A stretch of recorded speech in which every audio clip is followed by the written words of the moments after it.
Hi, this is Excel Chapter 9 Pause and Practice video for 9.3. Okay, so we have a worksheet, workbook with two macros already built, and we want to record a macro with relative referencing. So what that means, when we did this macro and we clicked on A31 or A32 and we looked at that macro, let me show you. When we look at this macro, it specifically has a cell address. So when you run this macro, no matter where you're at, it's going to go to A31. But there are many, many times where you want to do an action relative to wherever you are when you begin that macro. It makes it a little more versatile.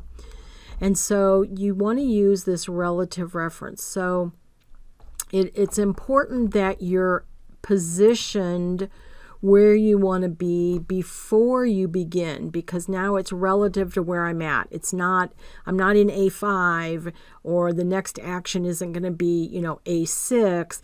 It's going to be one cell below where I'm at. So if I were somewhere else and ran that macro, it would go to the cell under where I'm at, right? So it's relative to where you start. So how we do that, and I want you to look at this, it's in the code, and you see how my use relative reference does not have a gray background. It's not selected. So it's really important that you look at whether or not that is selected. One of the things on your labs is it has you do this back to back. But once you turn it on, and unless you say stop using relative reference, it's going to stay there. So it can get confusing. So you just want to look at, okay, is it on or not? In this case, it's not on. I'm going to click on it. Now, do you see how it has the gray background? That means I have set relative reference on when I'm creating this macro. So I'm not putting specific cells in now. I'm putting in movement from where I'm at. So I'm going to record a macro. And the macro is going to be called add fill. And the shortcut is Shift F. And it's in this workbook, and it's add fill to row. Okay. So now what I want to do is press my Shift key, and then on my keyboard I'm going to do the right arrow 2 times. 1, 2. So what I have done is selected the cell I was in and 2 cells to my right. Now I want to fill this in with a color. So I'm going to go Home. In the font group, I'm going to look at my paint can, which is my fill, and I want to find dark green, accent 3, so this one, 4th from the right, lighter 80, so this very top one. Right, so 1, 2, 3, 4 from the right, this first one right here, I'm going to click. Now that those 3 cells have that background. Now I'm going to hit my home key, not Control Home, just my home key. It's going to take me back to the first cell in that row. So I'm back at A5, and then I'm going to down arrow 2 times. And stop recording. Okay. So let's go ahead and do undo to take that green away. And I want to show you what you did and why this looks different.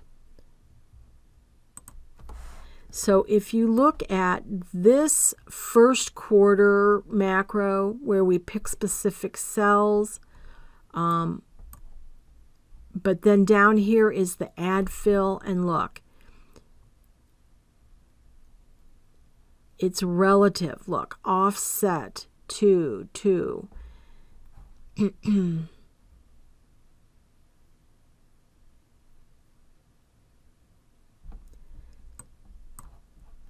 So let's see if it works. So I'm going to come here and I'm going to do a Control-Shift-F, Control-Shift-F, Control-Shift-F. You see what it does for no matter where I'm at. So it doesn't always go back to A5.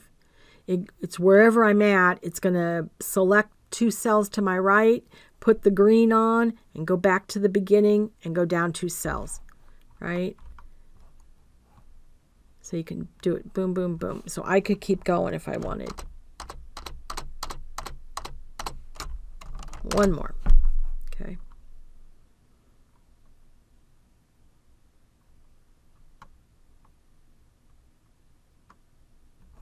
So we're good there. Okay. Save the workbook as a macro-enabled template. Okay, let me undo all that then. Just take that color off. I just wanted to show you. I wanted to show you that it worked. So we're going to go back to developer. See how it's still there? It didn't go away. I'm going to click that off. I'm going to say File. Okay, you know what? I should have left that on. We want to save it as a macro-enabled workbook. So let's make it 9.3, macro-enabled. Save it, and we're good. Okay. But they want us to make it a template. So let's do this. File, Save As, Browse. No. Just Save As. We're going to save it. This is where I'm getting confused. Template. Okay. So we're going to come here, click down, and we don't want just a workbook. Excel macro enabled template. And remember, that puts it in that personal area, that personal template area. So I'm going to go ahead and do save. I'm going to close this workbook. And so now, I'm going to start a new file. So File, New. I want a personal template, right? So here's PP93. It's going to load it. Enable. Yes. And we're good. So let's see. That wants us to go to A9. Control-Shift-F, right? So basically what you want to see is it's going to work. And so the technique is you get this working, you save it as a template, and then anybody who wants to use it can open that new file using your template, and then all of that macros is there. So let's just see which ones we're submitting.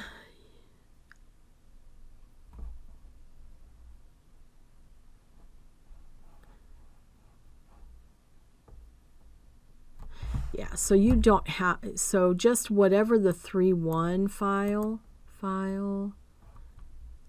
this one, it does not have, it doesn't have to be the template, just the macro enabled workbook, 9.3. Go ahead and submit that and you're good. All right, thank you.